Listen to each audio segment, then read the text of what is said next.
അസ്സലാമു അലൈക്കും വറഹ്മത്തുള്ളാഹി വബറകാതുഹു. മുബാദറയിലുള്ള പ്രിയപ്പെട്ടവരെ, നമ്മുടെ ഇന്നത്തെ വിഷയം ദിക്ർ സമാധാനമാണ് എന്ന വിഷയമാണ്.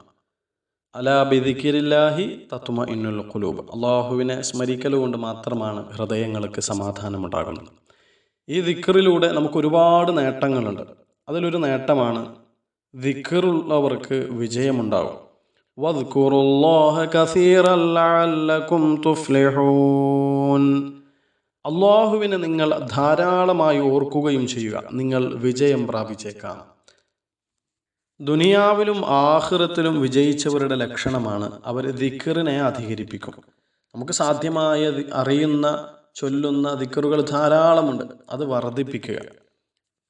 ഒരു ഹദീസിൽ കാണാം, അക്സിറു ദിക്റല്ലാഹ് ഹത്താ യഖൂലു മജ്നൂൻ. നിങ്ങൾ പിരാന്തനാണെന്ന് പറയപ്പെടുന്നത് വരെ നിങ്ങൾ ദിക്റിനെ അധികരിപ്പിക്കുക. അഥവാ ദിക്റിങ്ങനെ ചൊല്ലുന്നത് കാണുമ്പോൾ കാണുന്നവർ വിചാരിക്കും ഇയാൾക്ക് പിരാന്താണ് എന്ന്. അപ്പോൾ അത്രമാത്രം ചൊല്ലണേ എന്നാണ്. അപ്പോൾ ധാരാളം ദിക്ർ ചൊല്ലണം. ദിക്ർ ചൊല്ലുക എന്ന് പറയുന്നിടത്തൊക്കെ ദിക്റൻ കസീറ എന്ന് പറഞ്ഞതായിട്ട് നമുക്ക് കാണാം. എന്ന് വെച്ചാൽ അധികരിച്ച ദിക്ർ. അപ്പോൾ ധാരാളം ദിക്റുകൾ അധികരിപ്പിക്കുക. അങ്ങനെ അധികരിപ്പിക്കുന്നവർക്ക് കിട്ടുന്ന ഒന്നാമത്തെ ഒരു നേട്ടം, അവർ വിജയികളായി തീരും. മറ്റൊന്ന്, പാപമോചനവും മഹത്തായ പ്രതിഫലവും ലഭിക്കും.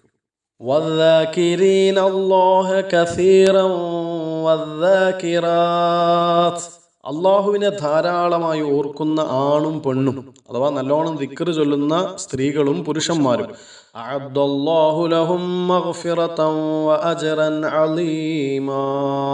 അവർക്ക് അല്ലാഹു മഗ്ഫിറത്ത് നൽകും, അഥവാ പാപമോചനവും നൽകും, വമ്പിച്ച പ്രതിഫലവും നൽകും. അപ്പോൾ ദിക്ർ ചൊല്ലുന്നവർക്ക് കിട്ടുന്ന പ്രതിഫലം എത്രയാണെന്ന് പറയാനൊന്നും നമ്മളെ കൊണ്ടാവൂല. മഹത്തായ പ്രതിഫലമാണ് അവർക്ക് അല്ലാഹു ഒരുക്കി വച്ചിരിക്കുന്നത്. ഇനി ദിക്ർ ചൊല്ലുന്നവരെ അവർക്കുള്ള മൂന്നാമത്തെ ഒരു ഗുണം, അല്ലാഹു അവരെയും ഓർക്കുമെന്നാണ്. ഫദ്കുറൂനി അദ്കുർക്കും. നിങ്ങൾ എന്നെ ഓർക്കൂ, എന്നാൽ നിങ്ങളെ ഞാനും ഓർക്കും. എന്നെ നിങ്ങൾ സ്മരിക്കുമ്പോൾ ഞാൻ നിങ്ങളെ സ്മരിക്കും. അള്ളാഹുവിനോടുള്ള ഏറ്റവും മനോഹരമായ സ്മരണയാണ് നാം ചൊല്ലുന്ന ഓരോ ദിക്റുകളും. അപ്പോൾ നമ്മളെപ്പോഴൊക്കെ അള്ളാഹുവിന് ദിക്ർ ചൊല്ലുന്നോ, ഹദീസാണ്, അള്ളാഹു തആല പറഞ്ഞതായിട്ട് നബി സല്ലല്ലാഹു അലൈഹി വസല്ലം തങ്ങൾ പറയുന്നു, എന്നെ ഒരാൾ സ്മരിക്കുമ്പോൾ, എനിക്ക് ദിക്ർ ചൊല്ലുമ്പോൾ ഞാൻ അവൻ്റെ കൂടെയാണ് എന്ന് മാത്രമല്ല, ഫഇൻ ദക്കറനി ഫീ നഫ്സിഹി ദക്കർതുഹു ഫീ നഫ്സി. അവൻ സ്വന്തം അഥവാ മനസ്സിൽ എന്നെ ഓർത്താൽ ഞാൻ അവനെയും ആ സ്വയം ഓർക്കും.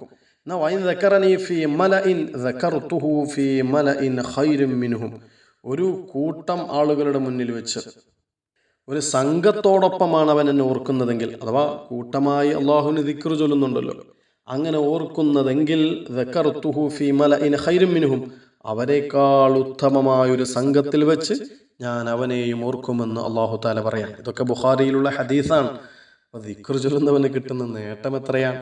നാലാമത്തെ നേട്ടം എന്താണെന്നറിയോ? ദിക്ർ ചൊല്ലുന്നവരുടെ മനസ്സിന് ശാന്തതയുണ്ടാവും. അലാ ബിദിക്രില്ലാഹി തത്മഇന്നുൽ ഖുലൂബ്. അറിയണേ, അല്ലാഹുവിനെ കുറിച്ചുള്ള ഓർമ്മ കൊണ്ട് മാത്രമാണ് മനസ്സുകൾ ശാന്തമായി തീരുന്നത്. ഏത് പ്രശ്നവും പ്രയാസവും നൽകുന്നത് ആരാണ്? അല്ലാഹുവാണ്. ആ അല്ലാഹുവിനെ നമ്മൾ കൂടുതലായി ഓർക്കുമ്പോൾ ആ പ്രശ്നങ്ങളെ അല്ലാഹു തആല ഇല്ലാതാക്കി തരും. മനസ്സിന് അല്ലാഹു സമാധാനം നൽകും. അല്ലാഹ് എന്നോർക്കുമ്പോൾ സമാധാനമുള്ള മനസ്സായി മാറണം നമ്മുടെ. മാത്രമല്ല, ഈ ദിക്റിന്റെ മറ്റൊരു മഹത്വം, അഞ്ചാമത്തെ മഹത്വം, ദിക്ർ ഏറ്റവും ശ്രേഷ്ഠമായൊരു ഇബാദത്താണ്. നബി സല്ലല്ലാഹു അലൈഹി വസല്ലം തങ്ങൾ സ്വഹാബികളോട് ചോദിക്കുന്നുണ്ട്, അലാ ഉനബ്ബിഉക്കും, നിങ്ങൾക്ക് ഞാനൊരു കാര്യം അറിയിച്ചു തരട്ടെയോ? അഥവാ ബി ഖൈരി അഅമാലിക്കും, നിങ്ങളുടെ അമലുകളിൽ നിന്ന് ഏറ്റവും നല്ലൊരു അമലായ കാര്യം കൊണ്ട് ഞാൻ നിങ്ങൾക്ക് അറിയിച്ചു തരട്ടെയോ? വ അസ്കാഹ ഇൻദ മലീകിക്കും, നിങ്ങളുടെ യജമാനനായ അല്ലാഹുവിൻ്റെ അടുക്കൽ ഏറ്റവും പരിശുദ്ധമായൊരു അമല് ഞാൻ നിങ്ങൾക്ക് അറിയിച്ചു തരട്ടെയോ? വ അർഫഇഹാ ഫീ ദറജാതിക്കും, നിങ്ങളുടെ പദവികൾ ഏറ്റവും ഉയർത്തുന്നത്, വ ഖൈറുൽ ലക്കും മിൻ ഇൻഫാഖിൽ ദഹബി വൽ വരിഖി, സ്വർണവും വെള്ളിയും ചെലവഴിക്കുന്നതിനേക്കാൾ, ദാനം ചെയ്യുന്നതിനേക്കാൾ ഉത്തമമായൊരു കാര്യം പറഞ്ഞു തരട്ടെയോ? വ ഖൈറുൽ ലക്കും അൻ തൽഖൗ അദുവക്കും ഫതളിബു അഅനാഖഹും വയളിബു അഅനാഖക്കും. എന്തൊരു മനോഹരമായ പ്രയോഗമാണിത്. നിങ്ങൾ നിങ്ങളുടെ ശത്രുക്കളെ കണ്ടുമുട്ടുകയും നിങ്ങൾ അവരുടെ കഴുത്തിന് വെട്ടുകയും അവർ നിങ്ങളുടെ കഴുത്തിന് വെട്ടുകയും ചെയ്യുന്നതിനേക്കാൾ, എന്ന് വെച്ചാൽ യുദ്ധത്തെക്കാൾ ഏറ്റവും ഉത്തമമായ ഒരു കർമ്മം എന്താണെന്ന് പറഞ്ഞു തരട്ടെയോ? സ്വഹാബത്ത് പറഞ്ഞു, ബലാ, അതെ. നബി സല്ലല്ലാഹു അലൈഹി വസല്ലം തങ്ങൾ അതിന് പറഞ്ഞ മറുപടി എന്താണെന്നറിയോ? ദിക്റുല്ലാഹ്, അള്ളാഹുവിനെ ഓർക്കലാണ്, ദിക്ർ ചൊല്ലലാണ്. അത് അത്രമേൽ മനോഹരമായ അമലാണ് എന്ന് മഹാനായ റസൂലുള്ളാഹി സ്വല്ലല്ലാഹു അലൈഹി വസല്ലം തങ്ങൾ പഠിപ്പിക്കുകയാണ്.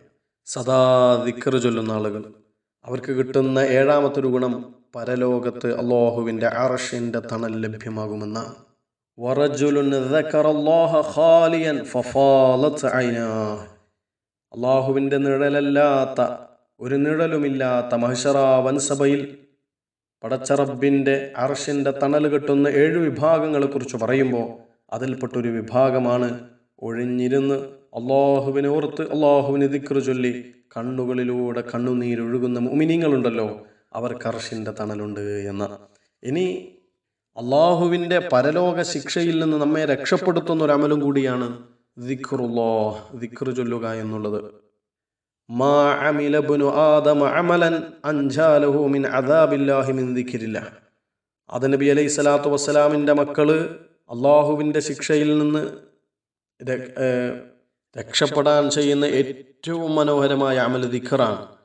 മാ അമില ഇബ്നു ആദമ, മനുഷ്യന്മാർ ഒരു അമലും ചെയ്യുന്നില്ല, അമലൻ ഒരു അമലും ചെയ്യുന്നില്ല, അൻജാലഹു മിൻ അദാബില്ലാഹ് മിൻ ദിക്രില്ലാഹ്, അള്ളാഹുവിൻ്റെ ദിക്റിനേക്കാൾ അഥവാ ദിക്ർ ചൊല്ലുന്നതിനേക്കാൾ അള്ളാഹുവിൻ്റെ അദാബിൽ നിന്ന് അവനെ രക്ഷപ്പെടുത്തുന്ന വേറൊരു അമലില്ല എന്ന് നബി സല്ലല്ലാഹു അലൈഹി വസല്ലം തങ്ങൾ പഠിപ്പിക്കുന്നു. അപ്പം ഇത്രയേറെ നമുക്ക് എണ്ണിയാലൊടുങ്ങാത്ത ഗുണഫലങ്ങൾ നൽകുന്ന ഈ ദിക്ർ അത് അധികരിപ്പിക്കുക. ഒരുപാട് ദിക്റുകളുണ്ട്, അറിയാവുന്ന ദിക്റുകളൊക്കെ അധികരിപ്പിക്കുക. ഓരോ സന്ദർഭോചിതമായി ചൊല്ലേണ്ട ദിക്റുകളുണ്ട്, അതൊക്കെ ആ സന്ദർഭത്തിലും സമയത്തിലും ചൊല്ലുക. അള്ളാഹു നമുക്ക് തൗഫീഖ് നൽകട്ടെ, സമാധാനമുള്ള ജീവിതം നൽകട്ടെ. ആമീൻ യാ റബ്ബൽ ആലമീൻ. നിർത്തുന്നു. അസ്സലാമു അലൈക്കും വറഹ്മത്തുള്ളാഹി.